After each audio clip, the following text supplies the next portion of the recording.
Hello. What's up? Hello, everyone. Hi. So we have Claire L. Evans, Jonna Bechtold, and Robert Key Sweater. How's everyone doing today? Pretty good. Great. Thank Yeah. you all for coming out here. Yeah, we're excited to be here. This is super weird.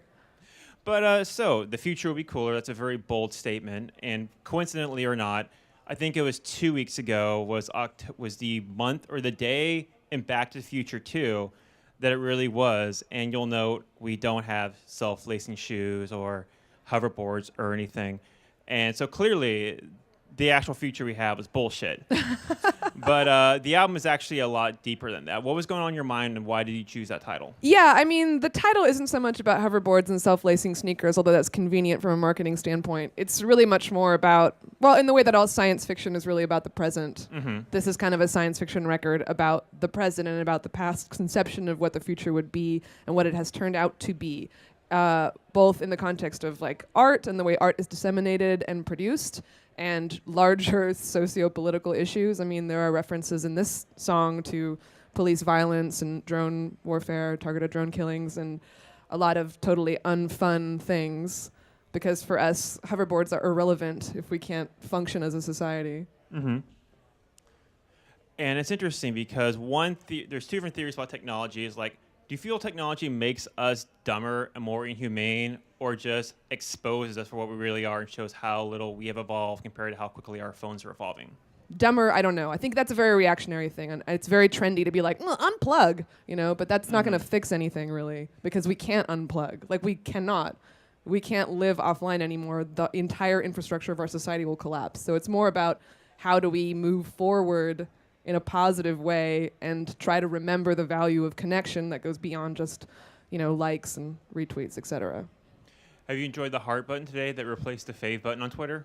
I am not a fan of the heart button. Why? I like it just as an icon. I think it's prettier. I just don't get why Twitter would need to conform in that way. Make it even more friendly. Make it more about the feels. I liked the heart because They're it was going for like it. you like something and you're like, you're a star, like you're a star. It was better than just I like it. It was like a validation of the tweet as an object. Wait. Did you say that every time you favorited someone's tweet? No, You're but a star. Remember Were when really you used to saying that? like favorite and it would like animate the little star? There was a moment in Sure. time, Yeah, like it 2 would burst. iterations of Twitter ago where it did that. I liked that. Fireworks. So let's take it back a little bit. How did you two first meet? Because Yacht originally started as a spinoff from your band, The Blow, Kinda. and that's before. So you started before she was in. How did this Yeah. all come about?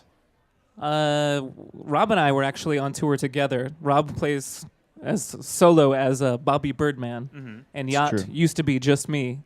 And the two of us were on a U.S. tour together, and one of our last shows was in Los Angeles when we played a gallery show. And Claire, at the time, we didn't know each other, was in a noise band, and her noise band opened up for Yacht and Rob. And so, yeah, it was like at first sight, and we decided to, be friends and collaborators. We collaborated together for many years under different names until I joined Yacht officially in 2008. The thing about the history of Yacht is that it could be like 9 bands, really, if you look at the first Yacht records, even the last Yacht record versus this one. I mean, we could have shuttered, renamed, and started again every single time. We have different lineups regularly.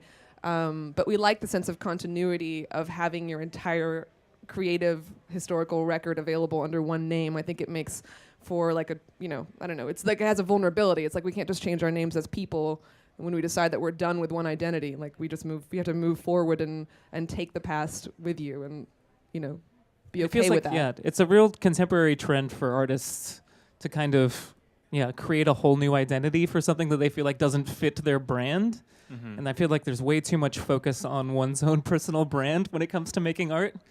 And so if we're going to, I think anything that we do, we're going to call it Yacht no matter what. I like that idea.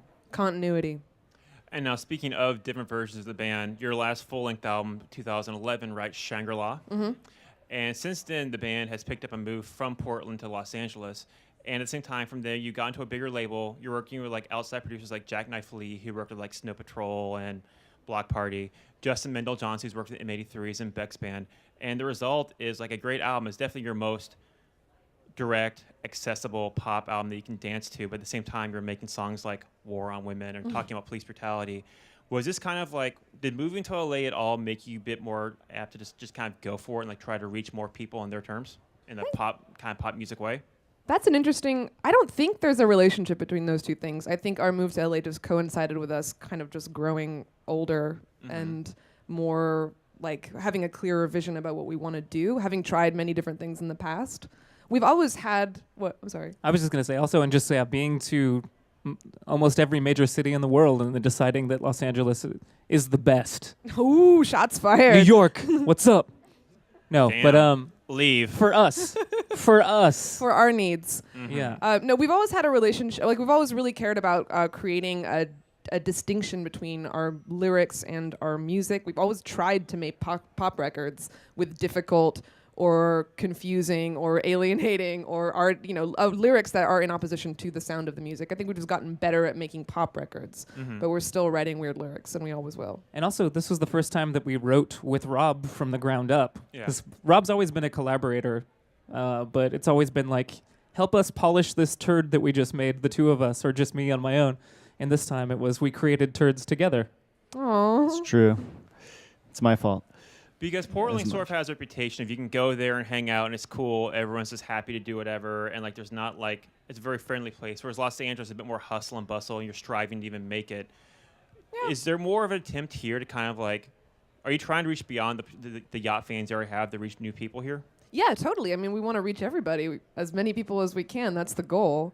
Without changing what we do, though. Yeah. I Yeah. mean, we want to present the best and most distilled version of ourselves to the world. And we've always operated with this mentality that, like, everything that we receive in the 21st century, we tend to receive through a 2D plane of LED. And it doesn't really matter, like, who's behind that plane. It can be, like, a team of marketing people and, it could be, like, graphic designers with tons of training and great software, computers or whatever, making something that looks good. And as long as the end product is good and it's polished and it feels, like, authentic and cohesive, then you can kind of transcend a lot of things. And I think that, we've always been trying to do that. Yeah, and still, while we worked with Jackknife and Justin on the record, it was still completely under our control, and we still did everything. We're still super uptight, is what he's saying. Really uptight. Yeah. Now, when you're obviously a band that tackles a lot of weighty themes, they're very conceptual. You seem like very conceptual, intellectual type people. Is it tough to kind of reconcile that with making fun music people are supposed to dance to and like rock their bodies with? Like, is it tough to get out of your own heads and get into that space where you're like doing that sort of making pop music? He didn't go to high school. I didn't go to high school. Really? We're just a Yeah. bunch of dum-dums. I wouldn't have guessed that. You're not a dum-dum. I'm a dum-dum. No, I mean, pop music can be really intellectual. There's no reason why pop music can't be smart. A pop song hook is like one of the most efficient, tailored ways of communicating a unit of information that like the human species has ever devised. So, we don't necessarily see there being a distinction between pop, high and low or whatever. I think you make a powerful message and you stick it in a pop hook, which is not an easy thing to craft. And you have like a targeted virus essentially, and that is a really powerful thing. For those who don't know, one of the reasons I asked that is Claire, in addition to being a great musician, also is a very smart science writer who's written from a number of places, including Grantland, rest in peace. R.I.P. But Yacht isn't just about music. You're sort of like a conceptual entity involved in lots of different things, one of which is almost getting more famous in the band, 5 Every Day, which is... Tell me about it. It's this application for how to do fun things in Los Angeles. Yes, we made an app. It's true. It's called 5 Every Day. It's only really for people living in Los Angeles. Sorry, unless you want to give us money to make it in New York, in which case, please. It just recommends 5 interesting things to do in LA every day, handpicked and written about by a human person that cares about Los Angeles. It's algorithm free. Algorithm free. Proudly algorithm free. That's our big tagline.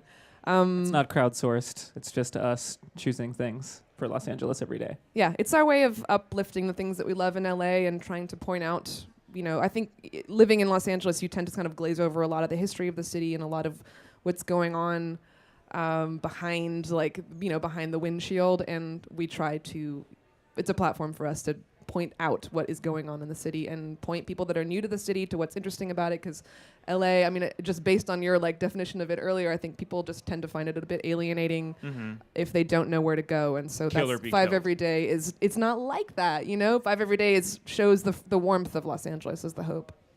And speaking of like outside projects, one of the things, or not outside projects, but extra musical activities, one of the things you did for this album to promote it was you faxed your artwork, or you told your fans where various fax centers were where they could pick up the artwork. How did this idea come about, and why fax machines in 2015? Well, it was like a scavenger hunt, right? It was kind of like, yeah, it was basically, I don't know. We built a web app, Yeah. and so you could either send the fax to any FedEx, Kinko's, Staples, or anywhere where there's a retail outlet that had faxes available for people, or you could just enter in a number manually. So like if you work in an office that has a fax machine, you could also receive a fax there. And then we chose fax machines because, one, they're this dormant technology that it's kind of ubiquitous. It's kind of everywhere, but no one thinks about it or likes them or really uses them that often. Yeah, Although I mean, in if Japan, you fax, it's because you have to send a fax for Yeah. some reason. It's not They're- because you want to. they're big in Japan. They're but big in not- Japan. Not here. And also we wanted to unveil the album art in a fun and weird way. And the way that fax machines process images is really interesting and unique to fax machines. Yeah, it was also kind of an issue of creating like manufactured scarcity because, you know, I mean, it's not like nothing is news anymore if for artists. It's like, oh, here's my album art. Like that's not news. It just disappears from the feed as soon as it's there because everything's moving so quickly and there's so much other input.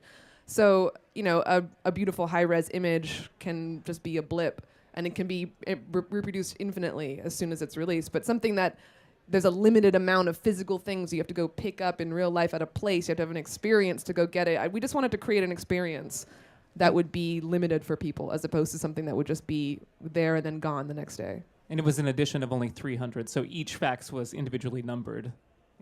And how did your fans react? Did they manage to find all 300? They loved it. It was Yeah. the best, It was actually. We quick. It kind of happened weren't fast. sure. We were like, oh, God, no one's going to come pick up these faxes. No one wants to go to Staples and pick up a fax. 300 seemed really ambitious at first, but then They were gone in a few hours. People made it happen. We had so many great stories of people just going to the Staples or the FedEx and the person behind the counter being like, we have a fax machine? Oh, yeah, I guess we do. Let me go look. Oh, wow. You know, like. A couple kids emailed us and they were like, I plugged it in, but it's not working. This is my dad's fax machine. I don't know what's going on. It was great. Yeah, it was amazing, actually, like our younger fans, and I didn't even think about this part of it, but that they had never used a fax machine before. They completely missed that window of technology. And so for them, it was kind of magic. And I remember having that experience as like a 13-year-old playing a record for the first time from my dad's collection and being like, what? This makes a sound? You know, and there is something like we forget that some technologies have those like kind of magical qualities because we think of them as being mundane or old or retro or something. But, you know, a fax machine's amazing. It's communication of an image via sound, which, you know, is appropriate. There's something kind of charmingly quaint about it. Yeah. Totes. And so for another thing you did for this album was you wrote a track listicle, where for every song you gave a description of what was it about, be it police brutality or economic inequality, coupled with a GIF. And now many people will gladly tell you that listicles and GIFs and BuzzFeed are like symbolic of the dumbing down of society, the no-calorie content. But, you know, some people, you made it work for you to get your message out there. Yeah, I mean, it was tongue-in-cheek, of course. We were trying to subvert the medium, you know, or like kind of play ball in a way that would allow us to, you know, make an explicit and hopefully nuanced commentary about our own music in a format that would be digestible, you know, for the audiences that were used to getting their content in little bites.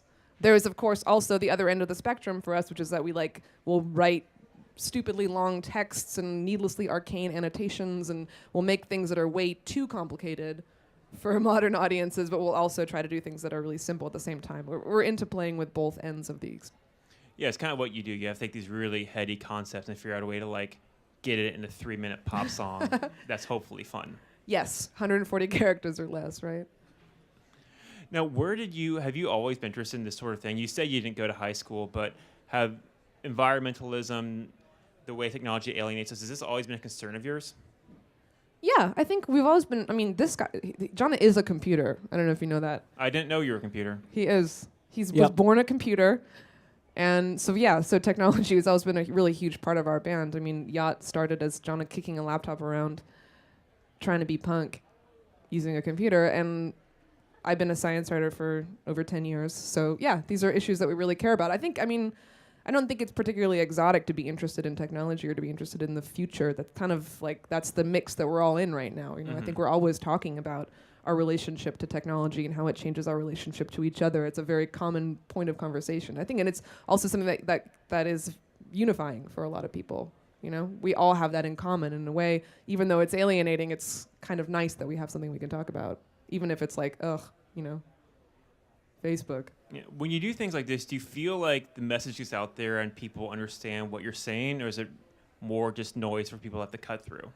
Honestly, I think that when it comes down to it, like the real moments of connection that we have with people where we can like discover that something actually had an effect out there is still playing shows. It's still what it's always been, which is like being in a dark room with others in a moment in time. That is unchangingly still the most powerful form of connection we have access to as musicians. And now, speaking of technology and reaching people, a lot of people don't know this, but back in the day, you used to run a Weezer fan forum, right? God. That's so great that you brought that up. Yeah, I used to run a Weezer fan website. Yeah. What was it called? It was called Geek Rock Love.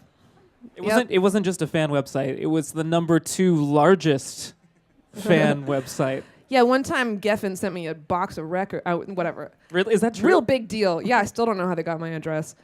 But no, yeah, I was a really big Weezer fan when I was a teenager. Thank you for bringing that up in this context. I really You're very appreciate welcome. that. The good albums. The good albums. Yeah, obviously the good Obviously. albums. You know, but for what it's worth, I think that like this is a kind of like really specific moment in time kind of thing, but I think Weezer fan culture in the late 90s was like one of those like kind of flashpoint internet cultures. There was like a really robust message board scene, and I had a lot of like internet friends, and my first boyfriend was an internet friend I met on like a Weezer message board, and it was for me like the first time in my life where I realized I could connect powerfully with others, like based on a niche interest using the internet. So in that sense, I think it was somewhat prescient of what the rest of my life would be like. At one point when you're on the message board, even like the band's album starts sucking, you have all your friends, it doesn't matter anymore. The crazy thing is I went to like a Rentals concert 6 years ago, and then afterwards I was like, I wonder what happened to all those Weezer message board friends I had, and I found the message board and they were all still there, and it had been like 15 years. Amazing.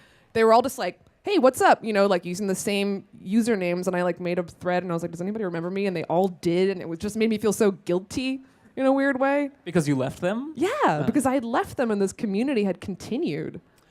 All right, so I think it's time for the audience Q&A. Does anyone have any questions? Just raise your hands. Also, if you need help with computers, we can do like Genius Bar stuff up here. Hi, this is for Claire. Being a science journalist, do you believe the singularity will actually happen? And what do you think? How do you think it'll affect music? How you make music? I like the whole the word I don't know, like the singularity as a thing, and like the whole sort of Kurzweil thing. I'm not on that boat, but I do believe that artificial intelligence is like artificial superintelligence will be like the most important thing to happen in the history of humanity, and it will probably happen in the next 50 years. I believe that. I think when it comes to art, it scares me, but at the same time, I think the one thing that human beings can definitely do that separates us from the machines is like make art, hopefully. So maybe they'll keep us around just to do some, tap dancing for them or something. You know what I love thinking about, though, is a computer algorithmically finding like the most pleasing sound ever. This is a trip he's been on. Computer music that just like makes your brain explode. That sounds great to me. Because there's like brown sound, whatever. There are frequencies that make your body do certain things. So they get it. They're tittering. They get it. Yeah. So are there frequencies that make, that are perfectly pleasing for a human being? And would an artificial intelligence be kind enough to create that for us? That would be nice. We'll see. Over there. Thank you. Now that I know that you guys are really into kind of tech, I wanted to ask a blockchain-related question. Oh, wow. Okay. I work for a company called Monograph that deals with blockchain and music, and I just want to know kind of the future of where you see blockchain going in terms of how it's going to work with SoundCloud, licensing. I know it's a full-winded question, but maybe a one-sentence answer. Yeah. Let's just say yes. No, our friend, can we talk about our friend, I guess? Yeah, but do you even understand what he does? Not exactly. Frankly, it's a little bit above us, above our pay grade. Yeah. Everyone seems to think it's very important. We have a friend who's We have a friend working who's- in blockchain for personal finance issues, and it's like, it seems like that's the future, but I'm not quite sure. Yeah. Maybe we can talk about it afterwards and you can finally explain to us. Our friend is the world's first publicly traded human being. So you can invest in him and then as a shareholder vote on decisions he makes in his life. From as banal as like what he eats for breakfast to like should he get a vasectomy or not. And so And- he's taken this concept and now applied it in sort of like a Kickstarter way where they're now funding businesses. 'Cause Oregon passed some new law, so this takes place in Oregon. If you're an Oregon small business, now anyone can invest in your business, and it's not like a Kickstarter where you get like a reward back or anything It's like like that. you It's- actually get equity in the company yeah, legally. and they're using blockchain for that. So that's actually the first, our first knowledge of blockchain, which is now very limited. So I don't know. Yes. Hey, Hey. Hi. I guess my question is more for the visual side of things. You guys obviously put a lot of effort into that. What's the process there? Does the music kind of inspire the visuals, or does it all come together as a package? How do you go about that? Great question. It depends. Sometimes we'll have a vision for what something is going to look like fairly early in the process of making the song, and the two things will develop simultaneously. We like to create kind of design rules for ourselves for each album, and sometimes even each single. There'll be like a totally different identity that everything kind of has to hew to, which is helpful for us, like to produce graphics quickly and regularly. But also we like compartmentalizing things. I usually identify them as points in history of our own history. Mm-hmm. Jana does 99.9% of our design. And motion graphics and stuff, and videos and stuff like that too. But yeah, a lot of the time it changes too. Like for this record, this wasn't going to be the cover. I drew a sketch of this idea of Claire as like a figure with 6 arms, which is now like an alternate image we have behind the CD on the CD packaging only. But yeah, sometimes we have a very strong idea that over time will change, and sometimes it's because of the music or because like this image was an accident when we did the photo shoot in Los Angeles. But yeah, that's the process. There's no real process. It's just kind of by the seat of our pants. I mean, everything issues forth into the world from the same 2 computers, essentially. So it's like we're like finishing, like recording and producing things in another tab. We're making the graphics, so it's kind of inevitable that those things are going to inform one another. And for this record, we worked with a type designer that's a Yeah, friend of that's ours good. that we really love, named Ian Lynham, who lives in Japan. And we designed 2 typefaces that we're using just for everything now. One of the typefaces, fun fact, the serif typeface, this is so nerdy. The serif typeface is actually designed to look like what Asian character sets rendering Roman characters do on accident, which is like messed up kerning and like weird, just like doesn't quite look right. Our typeface is simulating that because we like playing with those kinds of things. That's informed by the music and everything, because we kind of see our band as something that isn't perfect, and that we insert like mistakes or we like let mistakes live on purpose. So we wanted the typeface to reflect that. So everything it's all one story together for us. Cool. Thank you guys so much for coming out. Thank you all. Thanks, guys.